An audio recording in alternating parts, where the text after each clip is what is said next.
Morning students. A picture is worth for 1000 words. நம்ம பிக்சரை வச்சு ஹிஸ்ட்ரியில் ஃபர்ஸ்ட் லெசன் செகண்ட் டீட்டெயில் பார்க்க போகிறோம். ஓகேங்களா?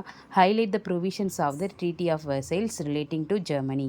இதில் இருக்கிற பிக்சர்ஸ் எல்லாத்தையுமே நீங்கள் நல்லா பார்த்து படிக்கும் போது அந்த பாயிண்ட்ஸ் எல்லாமே உங்களுக்கு நல்லா விஷுவலாக உங்களுக்கு மெமரைஸ் ஆகிடும். ஓகேங்களா? அதுக்கான முயற்சி தான் இது. ஃபர்ஸ்ட் பாயிண்டில் அதாவது இந்த கொஷின் எதை பற்றினது அப்படின்னு முதல்ல பார்த்தீங்கன்னா, provisions of the treaty of Versailles relating to Germany. அதாவது வெர்சைல்ஸ் ட்ரீட்டி ஆஃப் வெர்சைல்ஸ் அப்படின்றது ஒரு அக்ரிமெண்ட்.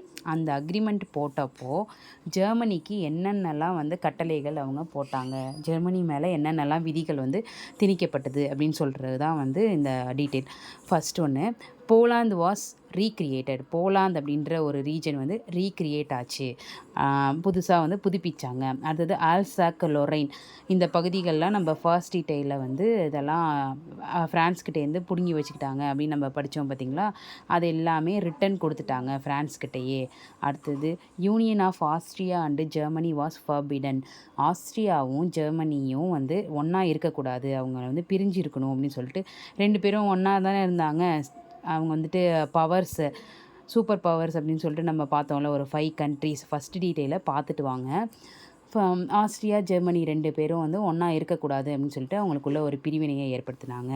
அடுத்தது Germany army limited to 1,00,000 men. 1,00,000 மென்னுக்கு அவங்க ஜெர்மனி ஆர்மியை லிமிட் பண்ணிட்டாங்க. அதாவது அவங்க ஆர்மி நிறைய வீரர்கள் இருந்தால் தானே அவங்க சண்டை போடுறாங்க.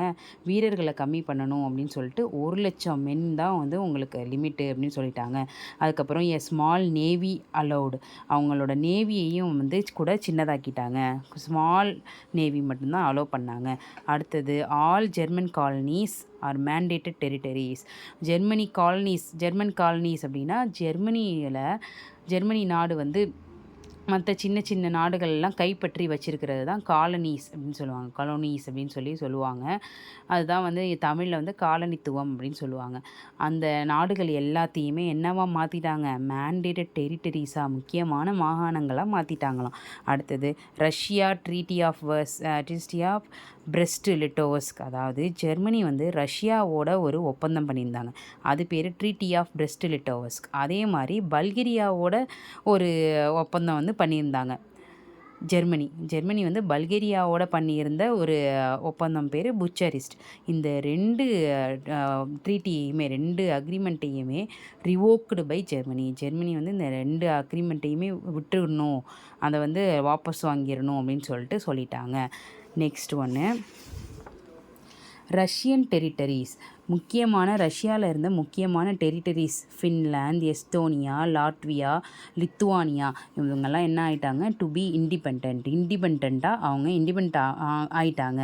முன்னாடி அவங்கெல்லாம் ஒரு ஜெர்மனியோட ஒரு காலனிஸாக இருந்திருப்பாங்க. அவங்கெல்லாம் இப்போ என்ன ஆகிட்டாங்கன்னா இண்டிபெண்ட்டாக ஆயிடணும் அப்படின்னு சொல்லி அறிவித்தாங்க. Germany guilty of starting war. Germany வாரை ஸ்டார்ட் பண்ணதே ஜெர்மனி தான் அப்படின்ற ஒரு கில்ட்டியில் ஜெர்மனி இருந்ததுனால ஜெர்மனியை என்ன பண்ண சொன்னாங்கன்னா, பே reparations for the losses. Reparations அப்படின்னா போர் இழப்பீட்டு தொகை அப்படின்னு சொல்லிட்டு. யார் போர் ஆரம்பிக்கிறாங்களோ அவங்க இழப்பீட்டு தொகையை கொடுக்கணும். அதனால ஜெர்மனி ரெப்பரேஷன்ஸ் பே பண்ணணும் அப்படின்னு சொல்லிட்டாங்க ஜெர்மனிக்கு. அடுத்தது ஆல் சென்ட்ரல் பவர்ஸ் பே வார் இண்டம்னிட்டி.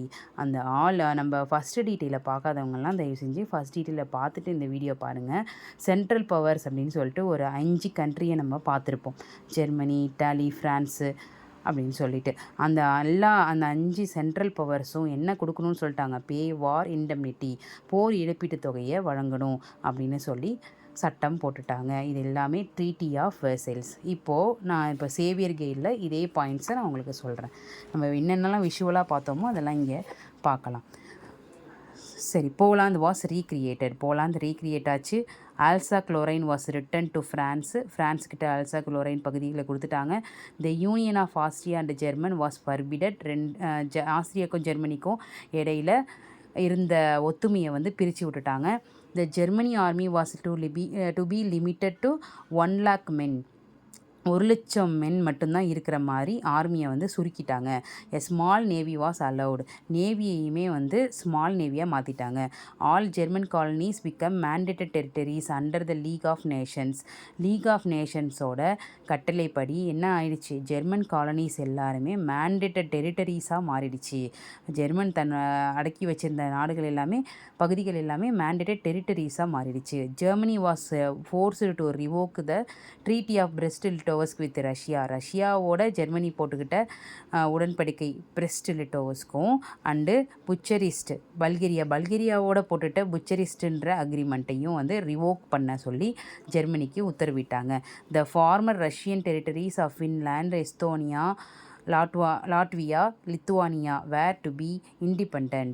அதாவது ரஷ்யன் டெரிட்டரிஸாக இருந்த ஃபின்லாண்டு, எஸ்தோனியா, லாட்வியா, லித்துவானியாலாம் என்ன ஆகிட்டாங்க, இண்டிபெண்ட்டாக மாறிட்டாங்க.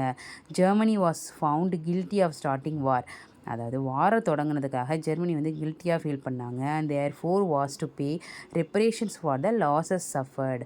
அதனால் அந்த லாஸுக்கு எல்லாமே ஜெர்மனி என்ன பண்ணாங்க, ரெப்பரேஷன் பே பண்ணாங்க. போர் இழப்பீட்டுத் தொகையை வந்து கொடுத்தாங்க. All central powers were directed to pay war indemnity. எல்லா சென்ட்ரல் பவர்ஸும் சேர்ந்து என்ன பண்ணாங்க, வார் இண்டம்னிட்டி போர் இழப்பீட்டுத் தொகையை கொடுக்க சொல்லி நிர்பந்திக்கப்பட்டாங்க. அவ்வளோதான் ஸ்டூடெண்ட்ஸ், இந்த டீட்டெயில். தேங்க்யூ.